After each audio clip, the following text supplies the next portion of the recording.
자, 이제 우리 오랜만에 요한일서 말씀으로 다시 돌아왔습니다. 개척을 시작하고 제일 먼저 나누기 시작한 말씀이 요한일서 말씀이죠.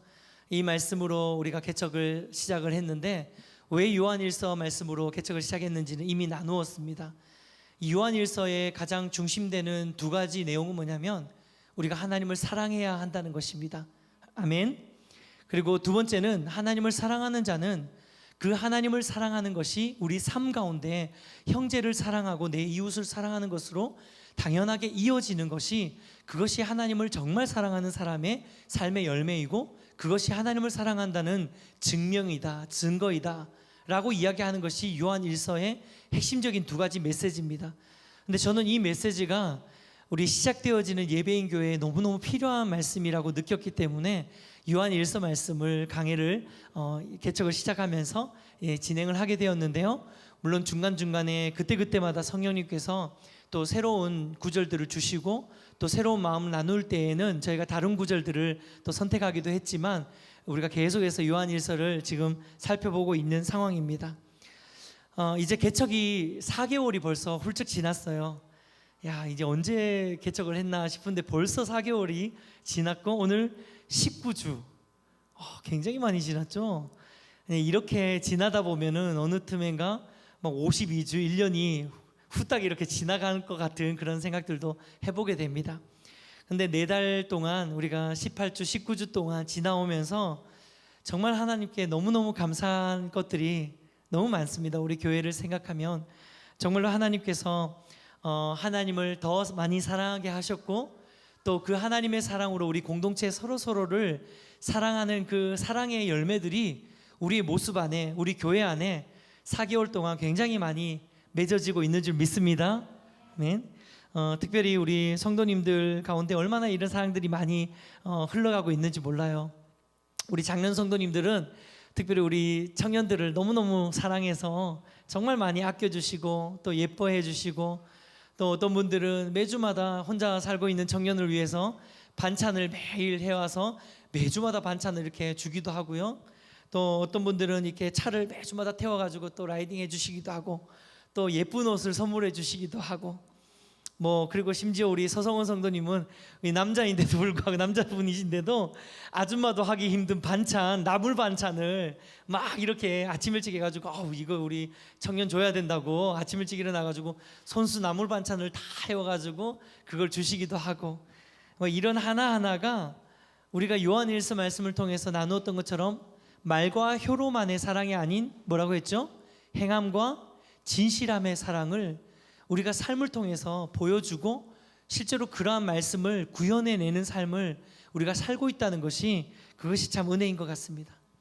또 우리 청년들은 어떻습니까? 우리 청년들은 그 아름다운 내리사랑에 반응하면서 별로 귀엽지도 않으면서 엄청 귀여운 척하고 이렇게 애교도 부리고 그러면서 우리 또 집사님들, 권사님들의 사랑에 또 이렇게 합당하게, 또 그렇게 또 청년들이 할 수 있는 사랑으로 또 작년 성도님들을 사랑하고 또 존경하고 섬기고, 또 청년들이 또 예배인 교회에 할 수 있는 헌신들을 또 최선을 다해서 하고, 그런 모습으로 우린 지난 4개월을 지나왔습니다. 이런 하나의 그 모습들이 하나님이 우리 교회에게 주신 또 은혜이고, 또 하나님이 우리 교회에 주신 말씀에 실제로 우리 삶 가운데 구현되어지는 축복인 줄 믿습니다. 네. 그래서 기대하고 소망하는 것은 앞으로도 우리 교회 가운데, 예배인 교회 가운데 하나님께서 이러한 사랑으로 우리에게 계시해 주시고, 또 그러한 사랑으로 우리가 삶으로 살아내는 그러한 교회가 되어질 줄 믿습니다. 우리가 살펴보았듯이 요한일서 말씀이 바로 이런 사랑에 대해서 굉장히 깊이 있고 또 다양한 각도로 이야기하고 있는 것이 요한일서 말씀이에요. 우리가 요한일서 1장 말씀부터 이렇게 살펴보았는데, 한번 정리를 해보자면요, 육체로 나타나서 만질 수 있는 사랑, 이런 사랑도 요한일서에서 이야기를 했었고요. 예수님께서 그냥 영적인 존재로, 영체로 있는 것이 아니라 그 하나님의 사랑의 최정점이었던 그 예수 그리스도가 이 땅에 사람의 몸을 입고 육신으로 임하셨다라는 것을 요한일서를 통해서 우리가 볼 수 있었고요.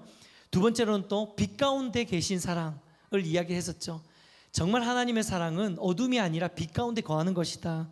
그리고 말씀 가운데, 계명 가운데 있는 사랑도 요한일서에서 그런 사랑도 이야기하고 있었습니다. 하나님의 진실한 사랑이 임할 때 하나님의 계명을 지키는 자가 된다라는 거였죠. 그리고 하나님께서 자녀 삼으신 사랑에 대해서도 이야기를 했습니다. 소속 기억나시죠? 우리의 소속이 죄의 소속이 아니라 하나님의 자녀의 소속으로 옮겨졌다라는 것을 이야기를 하면서 이런 어떤 자녀의 그런 그 맥락을 가지고도 하나님의 사랑을 또 설명하고 있는 것이 요한일서였죠. 그리고 또 우리가 얼마 전에 보았던 것처럼 말과 또 그런 혀의 사랑이 아니라 행함과 진실함의 사랑. 그러면서 요한일서는 계속해서 사랑의 어떤 다양한 부분들을 적용하면서 하나님의 사랑은 이러한 사랑이다. 하나님 우리에게 주신 사랑, 하나님이 우리에게 보여주신 사랑, 그리고 우리가 경험해야 되는 하나님의 사랑은 이러한 사랑이다라고 하면서 되게 많은 부분에서 하나님의 사랑을 적용하면서 여러 각도로 하나님의 사랑을 설명하고 있는 것이 요한일서 말씀입니다. 근데 오늘 본문 말씀에는요, 또 다른 하나님의 사랑을 설명하고 있는데, 또 다른 측면으로 하나님의 사랑을 설명하고 있는데, 그것은 두려움을 내어 쫓는 사랑을 이야기하고 있습니다. 두려움을 내어 쫓는 사랑. 우리 인간은 태어나면서부터 죽을 때까지 누구나 할 것 없이 크고 작은 두려움 앞에 자유할 수 없는 존재죠. 예전에 제가 어떤 글을 읽어본 적이 있는데 그 글의 내용이 이런 내용이었어요. 자신은 아주 어릴 때에 빨리 어른이 되고 싶었다는 거예요. 왜냐하면 내가 어리고 내가 약하기 때문에 세상이 너무 커 보이고 또 세상 가운데 두려울 게 너무나도 많았다는 거죠. 그래서 내가 조금 더 어른이 되고 내가 조금 더 무언가 힘이 생기고 영향력이 생기고 또 내가 그런 두려움을 이겨낼 수 있는 무기들을 갖추면 조금 더 세상이 만만해질 거고 조금 더 내가 두렵지 않는 존재가 될 거라는 그런 생각을 했다고 합니다. 그래서 정말 열심히 인생을 살았다고 해요. 그래서 어느 순간 인생이 많이 지나가고 나이가 많이 들고 자기의 삶을 돌아보니까 자기 삶에 자기가 원했던 것처럼 힘도 생기고 지위도 생기고 명예도 생기고 영향력도 생기고 뭔가 세상을 이길 수 있는 무기들이 생긴 것처럼 느껴졌지만 실제로 자기의 삶의 자리를 곰곰이 생각해 보니까 어릴 때 느꼈던 두려움보다 오히려 훨씬 더 큰 두려움이 자신의 삶을 애우고 있다는 거, 에워싸고 있다는 것을 보면서 그런 굉장히 비교할 수 없는 두려움 가운데 놓여져 있는 자신의 모습들을 보게 되었다라는 그런 글을 쓴 것들을 제가 본 적이 있습니다. 그렇습니다. 정말 그렇죠. 우리 인생을 돌아보면 아마도 여기 있는 청년들은 앞으로 내가 어떻게 살아야 될지, 그리고 내 삶 가운데 다가오는 그런 막연한 두려움들 가운데서 두렵고 떨리고 막막하고 막연하고 그런 감정들이 아마 청년들이 느끼는 그런 감정이 아닐까 하는 생각이 듭니다. 그런데 우리 장년 성도님들은 어떻습니까? 장년이 되고 나이가 더 들고 사회적인 지위가 더 생기고 힘이 더 생겼지만 우리가 청년 때에 고민했던 것보다 훨씬 더 이상의 고민들, 훨씬 더 이상의 두려움, 더 강한 풍파, 그런 것들이 사실 우리 삶을 에워싸고 있는 것이 우리 인생이 아닙니까? 사실 그게 우리의 인생이에요. 어쩌면 인생은 이 두려움의 문제를 절대로 끊어내지 못하고 일생 동안 계속해서 정말 하나님 나라 가는 그날까지 우리는 이 두려움의 문제와 싸워야 되는 것이 그게 인생의 좀 본질이 아닐까는 생각도 해보게 됩니다. 제가 그 작년에 1년 동안 부부 상담을 받았다고 말씀을 드렸잖아요. 근데 이 상담이 사실은 가서 뭐 부부의 문제를 가지고 이야기를 하면서 막 이렇게 가이드를 받는 그런 상담이 아니었어요. 그 상담이 굉장히 그 좀 의미가 있었는데 우리 인생이 겪는 고통, 인생이 겪는 두려움을 5가지 단계로 나누어 가지고 우리가 인간이라면 겪게 되는 그런 두려움을 5가지 단계로 나누어서 그 두려움을 직면하게 만드는, 물론 그 두려움 안에는 부부 관계 안에서 경험하는 두려움들도 있겠죠. 그런 것들을 5단계로 이렇게 직면하게 만드는, 그래서 초급 단계부터 아주 마지막 이렇게 5단계의 레벨이 높은 5단계의 그런 두려움을 이렇게 점검하면서 저희가 상담을 받는 1년의 과정이었는데, 이 과정을 보면 인생에는 고통의 5가지 레벨이 있다고 그러더라고요. 근데 여러분 이게 뇌과학인데요. 뇌는 알다시피 오늘 또 하필이면 또 의사 선생님이 오셔가지고 이제 틀린 말 하면 안 되는데 아마 맞을 거예요. 네. 뇌는 이렇게 좌뇌와 우뇌로 나눠져 있어요. 네. 근데 이 좌뇌와 우뇌로 나눠져 있는데 이 첫 번째 레벨의 고통이 좌뇌의 고통이라고 그러더라고요. 이 좌뇌의 고통은 뭐냐면 그 선입견과 관련되는 고통이라고 하더라고요. 사르크라고 이야기를 하는데 뭐 이를테면 이런 거예요. 내가 밥을 먹고 있는데 옆에 왼손으로 밥을 먹는 사람이 자꾸 내 팔을 부딪히는 거예요. 그러면 느끼는 불편함이 있잖아요. 그런 불편함이 레벨 1의 고통이래요. 이 사람 왜 왼손으로 먹어? 이런 거. 이런 자기가 가지고 있었던 선입견에 부딪힐 때 느끼는 불편함. 사실 고통이라고 표현하기는 좀 애매하지만 그래도 이게 고통의 아주 약한 첫 번째 고통이라고 그러더라고요. 이게 좌뇌 고통이라고 하는데 이제 레벨 2부터는 우뇌 고통으로 넘어온대요. 우뇌 고통으로 넘어오면서 첫 번째 우뇌 고통으로 오는 레벨 2의 고통이 뭐냐면 전두엽 고통이라고 해요. 네, 이 전두엽이 뭐냐면 인간을 인간답게 하는 그 이성적으로 만드는 것이 전두엽이라고 하더라고요. 뭐 이를테면 우리가 길을 걷다가 화장실이 급하다고 해가지고 길가에서 노상방뇨를 하지 않는 거는 우리 전두엽이 그것을 막는 거예요. 근데 노상방뇨 하시는 분 전두엽에 문제가 있는 거죠. 네, 전두엽 컨트롤이 잘 안 되시는 거예요. 근데 이 전두엽이라는 게 0세부터 3세까지 이렇게 발전이 된대요. 발달이 된다고. 그래서 이 시기가 뇌가 이렇게 건강하게 커지는 굉장히 중요한 시기인데, 근데 뇌 가운데서도 뇌의 여러 가지 기관 가운데서도 가장 늦게까지 자라는 것이 전두엽이라 그래요. 이 전두엽은 심지어 26, 28살까지 자라는 게 전두엽이래요. 그래서 여러분 우리 청년들이 가끔씩 말도 안 되는 소리를 하고 얘가 실없는 소리를 막 하면 얘들이 전두엽이 아직 다 안 자랐기 때문에 그렇구나라고 이해를 해주시면 됩니다. 옆에 보면 전두엽이 안 자란 애들이 많아요 지금. 네. 근데 우리가 이 전두엽이 26, 28까지 이렇게 자라기 때문에 심리학적으로 성인을 기준으로 할 때는 26을 심리학적으로는 성인이라고 이야기를 한다고 그러더라고요. 새로운 것들을 참 많이 배우게 됐어요. 여튼 다 설명할 수 없지만 이런 어떤 고통의 레벨들이 좌뇌의 선입견에 대한 고통에서 시작해서 전두엽의 고통으로 이동해서 점점 뇌관으로 들어가게 되는 거예요. 그래서 맨 마지막에 이게 굉장히 특이한 이름인데 아막달락 이런 어떤 기관들이 있대요. 제가 정확하게 알지는 모르겠지만 그런 기관으로 이렇게 들어가서 맨 마지막의 고통이 레벨 5의 고통이 뭐냐면 쉽게 말하면 애착 고통이 레벨 5의 고통이라 그러더라고요.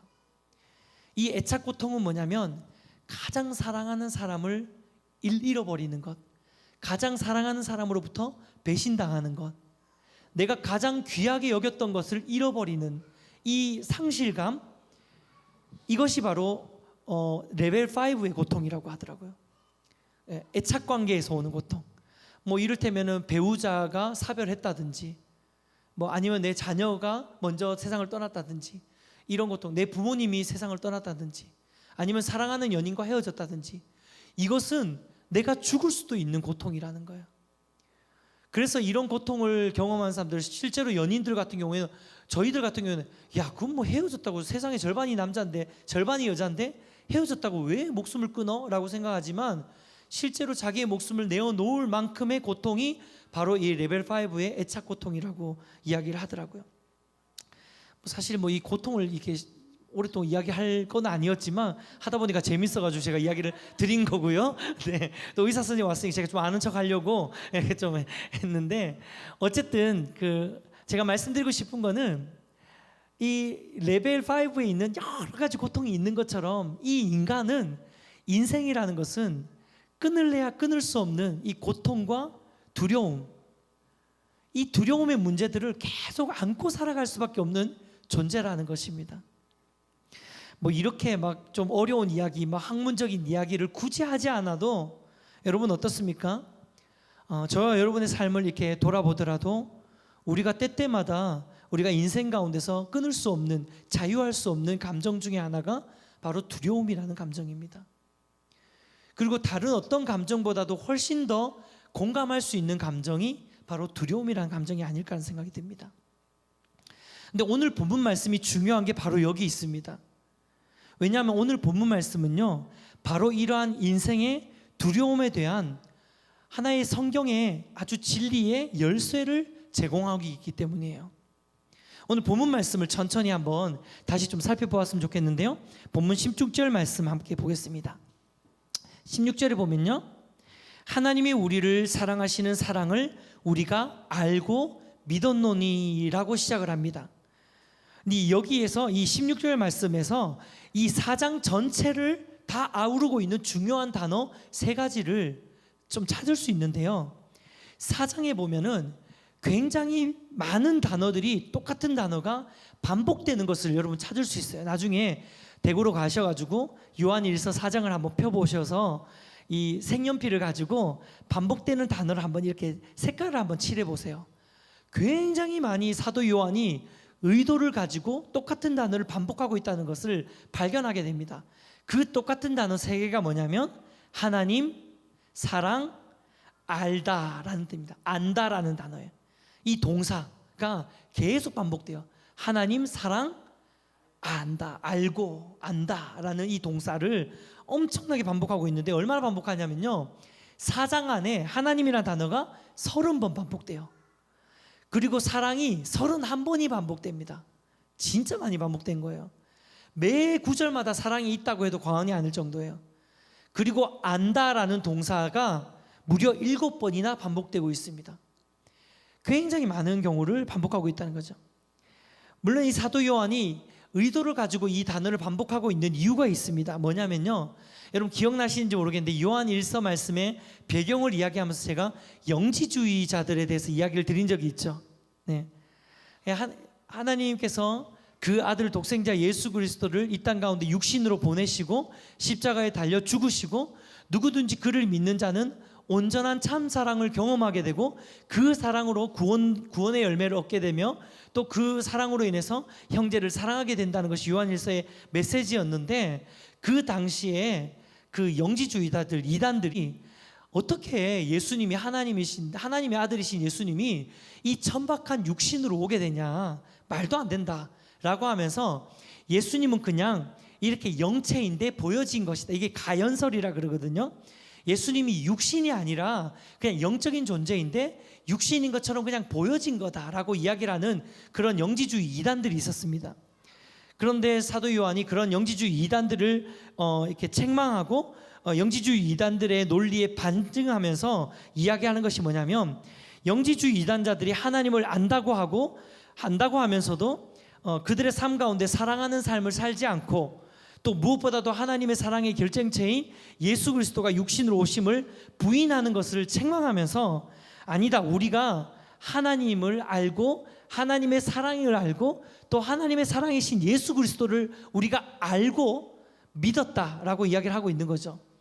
그리고 그것으로 인해서 우리가 정말 그 예수 그리스도를 그냥 영체로 안 것이 아니라 육신으로 알고 그분과 함께 생활하고 그분과 함께 동고동락하며 그렇게 우리가 알았다라고 이야기를 하고 있는 것이 사도 요한이 주장하고 있는 것이에요.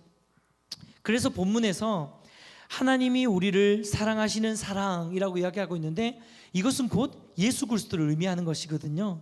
이 예수님을, 이 땅 가운데 육신으로 오신 예수님을 우리가 알았다, 우리가 알고 믿었다라고 하는 것이 바로 오늘 본문의 내용입니다.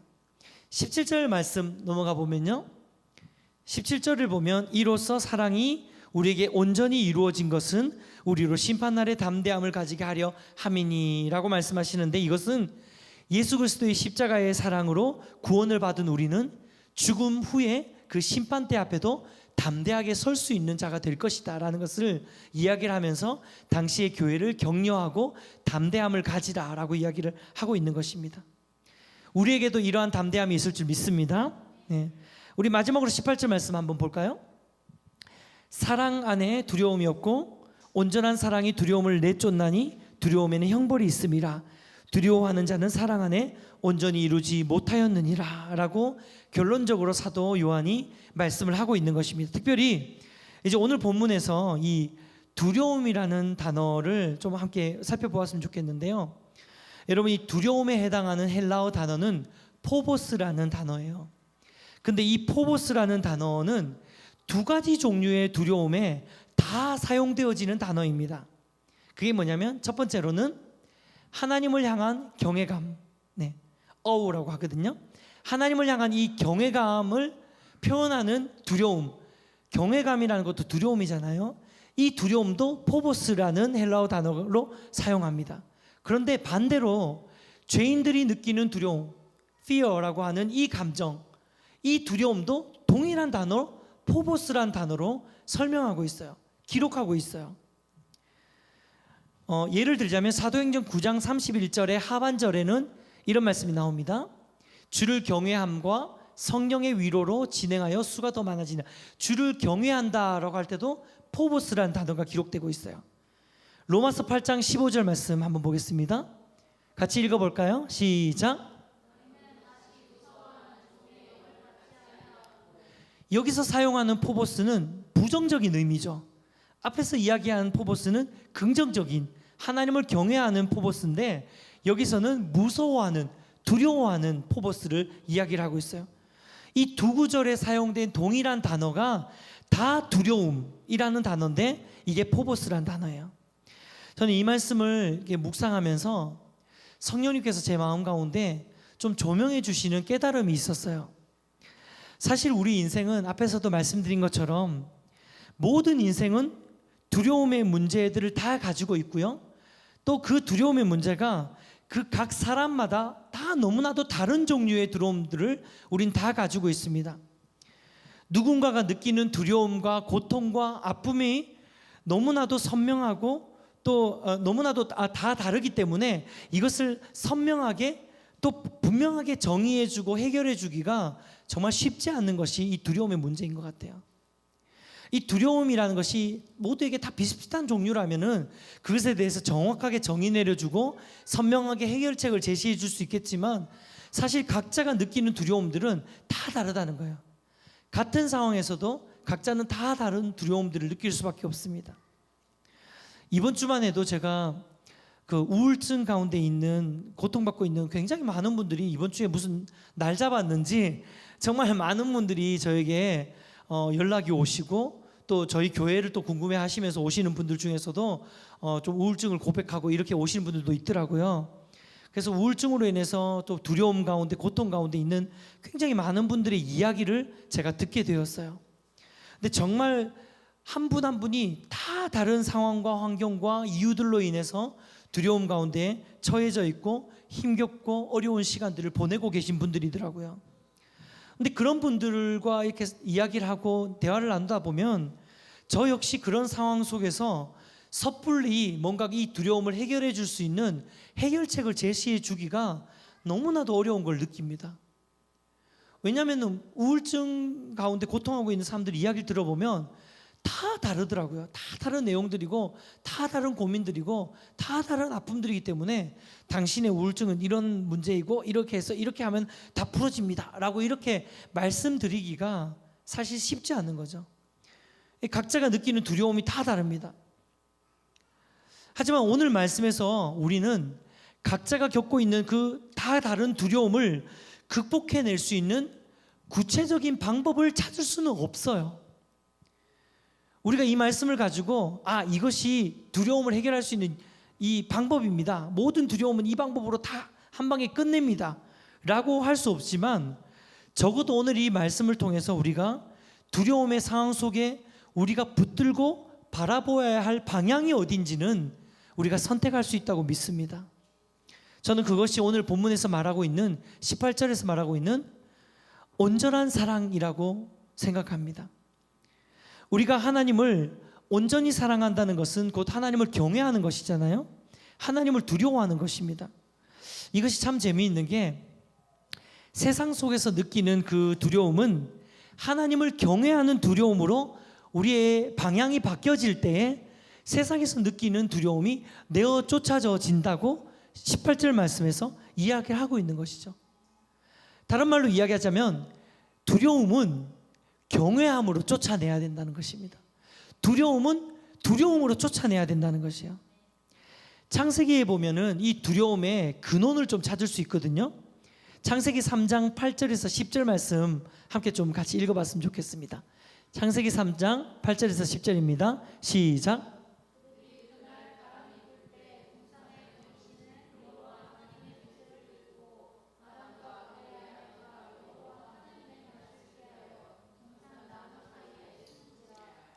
여호와 하나님이 아담을 부르시며 네가 어디 있느냐 이르되 내가 동산에서 하나님의 소리를 듣고 내가 벗었으므로 두려워하여 숨었나이다. 여러분, 하나님을 경외하도록 지음받은 아담과 하와가 범죄함으로 인해서 뭐를 느끼게 됐죠? 두려움을 느끼게 되었어요. 인생의 두려움의 문제의 출발점이 바로 여기에 있습니다. 우리가 느끼고 있는 모든 인생의 두려움의 출발점은 사실 아담과 하와로 인한, 아담과 하와가 범죄한 이 범죄로 인한 결과라는 거예요. 이 죄로 인한 결과로 우리는 두려움을 느끼게 되고 인간은 이 두려움의 굴레 가운데 빠지게 됩니다. 근데 문제는 뭐냐면 이때 아담과 하와가 두려움을 느끼고 난 다음에 그 다음에 한 행동에 문제가 있다는 거예요. 어떤 행동을 했습니까? 성경은 아담과 하와가 두려워한 다음에 뭐라고 하냐면 낯을 피하여서, 하나님의 낯을 피하여서 숨었다라고 기록하고 있어요. 저는 사실 이 두려움을 좀 깊이 있게 묵상하기 전에는 인생의 두려움의 문제는 하나님을 깊이 있게 만나지 못했기 때문에 생기는 문제라고 생각했어요. 흔히 우리가 그렇게 생각하잖아요. 우리가 두려움을 느끼는 것은 뭐냐면 하나님을 깊이 있게 못 만났기 때문이다. 하나님의 은혜가 우리 안에 없기 때문이다. 하나님의 임재가 우리 안에 가득하지 않기 때문에 우리가 두려움을 느끼는 거다라고 이야기를 하잖아요. 그런데 물론 그런 이유도 있겠죠. 어떤 분들은 하나님의 어떤 충만하심이 없기 때문에, 하나님의 은혜가 없기 때문에 그 삶 가운데 두려움이 엄습하고 두려움 가운데 헤매고 있는 경우들이 있을 수 있어요. 그런 경우가 많습니다.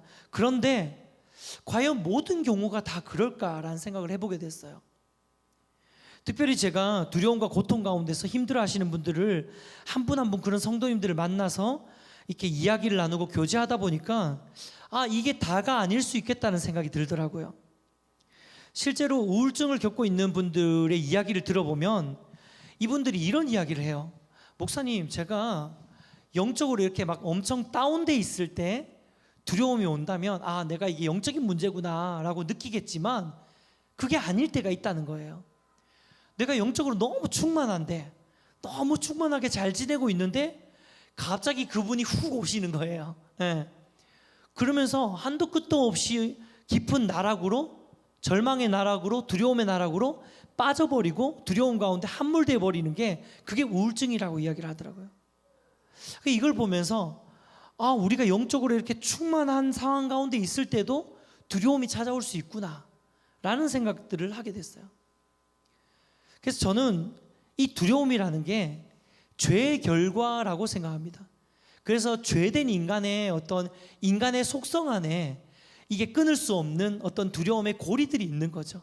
이건 내가 죄를 많이 지었고 안 지었고의 문제가 아니라 죄된 인간의 어떤 속성이 따라오게 되는 이때 죄의 결과로서 인생이 경험해야 되는, 마치 하나님께서 아담과 하와에게 끊임없이 인생 가운데 고통의 문제를 주시고 수고를 계속해서 주시는 것처럼 죄의 결과로 오는 것이 이 두려움이 아닐까 하는 생각이 듭니다.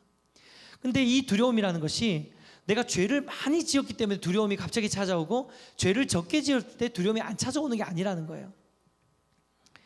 그래서 실제로 이제 두려움을 겪고 있는, 우울증을 겪고 있는 그런 분들이 이야기를 들어보면 이게 영적인 충만함과 충만하지 않음과의 관계에는 아니라는 것을 제가 나름 생각하게 됐다는 거예요. 그래서 저는 오히려 우리가 이런 두려움을 당면했을 때, 두려움에 처했을 때 우리가 이런 부분에서 하나님을 의지하고 바라보는 것이 이 두려움을 해결할 수 있는 열쇠입니다. 하나님으로부터 충만한 것이 이 두려움을 이길 수 있는 열쇠입니다라고 설명을 하면 이 두려움 가운데 있는 자들이 하나님 안에 거하지 않는다고 이야기를 하는 거잖아요. 그것은 옳은 일이 아닌 것 같아요. 왜냐하면 많은 두려움 가운데 거하는 분들도 하나님 안에 거하시는 분들이 많이 계시다는 것을 실제로 이야기를 통해서 많이 경험하게 되거든요. 그러면은 저는 이 말씀이 무슨 것을 뜻할까라는 생각을 해보면서 말씀 묵상하면서 이런 생각을 하게 됐어요. 우리가 하나님을 온전히 경외하고 살아가겠지만 그럼에도 불구하고 때때로 다양한 원인으로 찾아오는 두려움이 우리 삶 가운데 있을 수 있다는 거예요. 그것이 잘못된 게 아니라 있을 수 있다는 거예요. 근데 바로 그때 우리가 붙들고 선택해야 되는 것이 있는데, 그것은 뭐냐면 온전한 하나님, 온전한 사랑 되신 하나님을 경외하고 그 하나님을 예배하고 두려워하는 마음으로 하나님으로 우리의 방향을 맞추고 포커스를 하나님께로 맞추는 것이, 그것이 우리가 해야 되는 합당한 어떤 삶의 태도가 아닐까 하는 생각이 듭니다. 이것은 죽음의 두려움도 마찬가지인 것 같아요. 그리스도인이라고 해서 죽음에 대해서 우리가 두렵지 않은 것이 아니잖아요. 실제로 우리가 살면서 어떤 위험한 상황을 모면할 때 아우 죽을 뻔했네 이런 이야기를 하잖아요. 그렇죠? 우리 모두는 세상 사람들과 같은 그런 죽음의 두려움을 가지고 있지는 않겠지만, 그럼에도 불구하고 죽음에 대한 막연한 두려움들을 우리는 다 가지고 있어요. 다만 우리가 죽음 앞에서 세상 사람과 다를 수 있는 것은 뭐냐면 죽음 이후에 영원한 생명 되시는 하나님을 경외함으로 그분을 바라보고 믿기 때문인 줄 믿습니다. 네. 창세기 말씀으로 돌아가다면 아담과 하와가 죄를 짓고 곧 그 죄로 인해서 두려움이 엄습했을 때 그들이 해야 했던 일은 뭐냐면 이 두려움 가운데 빠져서 하나님의 낯을 피하고 숨는 것이 아니라 다시 하나님 앞으로 나아가서 참된 회개와 또 경외함을 회복하는 것이었다는 거예요. 그렇게 했을 때 이들 안에 있었던 두려움이 점점 내어 쫓아지는, 오늘 말씀처럼 내어 쫓아지는 역사를 하나님이 주셨을 것이라고 믿습니다. 여러분, 우리가 인생 가운데서 두려움의 문제는 우리가 자유할 수 없는 문제임을 믿습니다. 우리가 예수님을 더 믿고 하나님을 더 사랑한다고 하더라도 이 두려움의 문제는 순간순간 우리의 삶 가운데서 훅훅 들어올 수밖에 없는 문제라는 거예요. 우리가 하나님 안에 아주 충만할 때라도 때때로 순간순간 이 두려움의 문제가 우리를 확 에워싸고 우리를 지배하고 우리를 그 두려움 가운데 함몰시켜 버릴 수 있는 것이 바로 이 두려움이라는 것이거든요. 그런데 그때마다 우리가 해야 되는 것은 뭐냐면 하나님을 경외하는 것인 줄 믿습니다. 하나님을 경외함으로, 하나님을 두려워함으로 하나님께 우리의 방향을 맞추는 거죠. 두려움에 우리의 시선을 두는 것이 아니라, 두려움 가운데 우리 낯을 두는 것이 아니라, 두려움 가운데 우리의 얼굴을 향하는 것이 아니라 하나님을 경외함으로 옮겨오는 것입니다. 하나님을 경외함으로 우리 낯을 바꾸는 것입니다. 그 두려움 가운데 머물러 있는 것이 아니라 빨리 두려움 가운데서 빠져나와서 우리의 찬송이 되시는 하나님을 바라보는 것인 줄 믿습니다. 말씀을 맺겠습니다. 요한복음에 보면요, 우물가에 물을 길러 나온 사마리아 여인 이야기가 나옵니다. 우리가 잘 알다시피 이 사마리아 여인은 5번이나 남편을 바꾸었죠. 그리고 실제로 유대인들도 유대인들이 이방인들의 피가 섞여가지고 이렇게 무시하던 사마리아인이라는 것은 유대인들이 굉장히 막 정말 굉장히 무시하던 그런 민족이었거든요. 왜냐하면 사마리아인들이 이렇게 이방 민족들과 피가 섞인 혼혈족이었어요. 그러다 보니까 사마리아인들은 아예 그 약속의 백성으로 인정하지 않았습니다. 그렇게 무시하던 사마리아 여인이었는데, 이 사마리아 여인은 그 사마리아인들 중에서도 무시당하고 조롱받는 여인이었어요. 왜냐하면 남편을 5명이나 바꾸면서 굉장히 그 유대 사회 안에서 수치스러운 자가 바로 이런 여인이었다는 거죠. 조롱받던 여인이었어요. 그 조금만 생각해도 이 여인이 인생 가운데서 느꼈던 수치와 고통과 아픔과 두려움이 굉장히 컸을 것이라는 것을 우리는 쉽게 생각할 수 있습니다. 모르긴 몰라도 날마다 이 여인의 마음 안에는 공허함이 찾아왔을 것이고 두려움이 찾아왔을 것 같습니다. 지금 5번째 남편과도 헤어질 수 있다는 두려움, 그리고 공허한 자신의 삶이 그 어떤 것으로도 채워질 수 없다는 두려움, 그리고 수많은 사람들이 나를 손가락질할 것이라는 그 두려움, 그 많은 두려움들이 이 여인의 삶을 다 에워싸고 있었을 것입니다. 그래서 이 여인이 어떻게 했습니까? 물을 기르러 올 때 정말 아무도, 햇볕이 너무 강해서 아무도 기르러 오지 않는 그 한낮 대낮에 물을 기르러 우물가로 나온 것이죠. 근데 그때 바로 예수님을 만나게 된 것입니다. 두려움 가운데 있었던 이 여인이 예수 그리스도를 만나고 난 다음에 이 여인의 인생은 완전히 역전되게 되었습니다. 두려움이 떠나가게 되었습니다.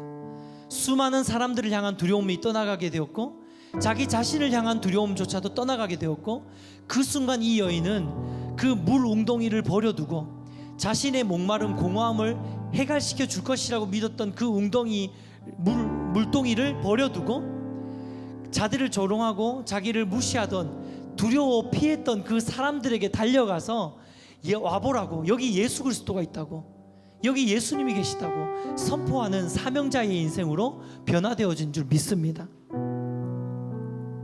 하나님 오늘도 우리의 두려움 가운데 찾아오기를 원하시는 분인 줄 믿습니다. 여러분, 어떤 두려움이 여러분을 에워싸고 있습니까? 우리가 영적으로 충만하더라도, 혹은 영적으로 충만하지 않더라도 두려움의 문제는 우리가 결코 자유할 수 없는 문제라고 우리가 함께 나누었는데요, 아마도 모르긴 몰라도 우리 삶 가운데 크고 작은 많은 두려움의 문제들이 우리 안에 있을 것입니다. 지금 이 시간에도 그런 두려움 가운데 계신 분들이 있을 거예요. 작은 삶의 두려움이 있을 수도 있고, 큰 본질적인 두려움 가운데서 고통하고 있는 분도 있을 것이고, 우리 가족에 대한, 자녀에 대한, 사업에 대한, 재정에 대한, 관계에 대한 많은 두려움들, 다양한 두려움들이 우리 인생 가운데는 끊을래야 끊을 수 없게 연결되어 있습니다. 예수 그리스도를 믿는다고 해가지고 이 모든 두려움들이 한 방에 다 사라지지는 않아요. 하나님 안에 거한다고 해서 이 모든 두려움들이 한 방에 다 없어지지는 않습니다. 하지만 오늘 말씀처럼 우리를 무섭게 만들고 우리를 두렵게 만드는 그 하나하나의 상황 가운데, 거기에 우리가 머물러 있고 그 두려움 가운데 빠져 있는 것이 아니라, 우리가 두려움 상황이 우리를 엄습할 때에 믿음을 일으켜서 우리의 눈을, 우리의 얼굴을, 우리의 낯을 하나님께로 돌리시기를 축복합니다. 그래서 하나님을 경외하는 자리로 옮겨가시기를 축복합니다. 하나님을 예배하는 자리로 옮겨가시기를 축복합니다. 그렇게 될 때에 하나님께서 우리 삶 가운데 온전한 사랑으로 좌정하실 것이고, 점점 우리 안에 있는 두려움이 몰아내지고 내쫓아져지고, 그래서 온전한 사랑이 우리를 지배하는 그것을 우리 삶 가운데 경험하게 되어질 것입니다. 이러한 놀라운 은혜의 역사가 저와 여러분 삶 가운데 경험되어지시기를 주님의 이름으로 축복해 드립니다.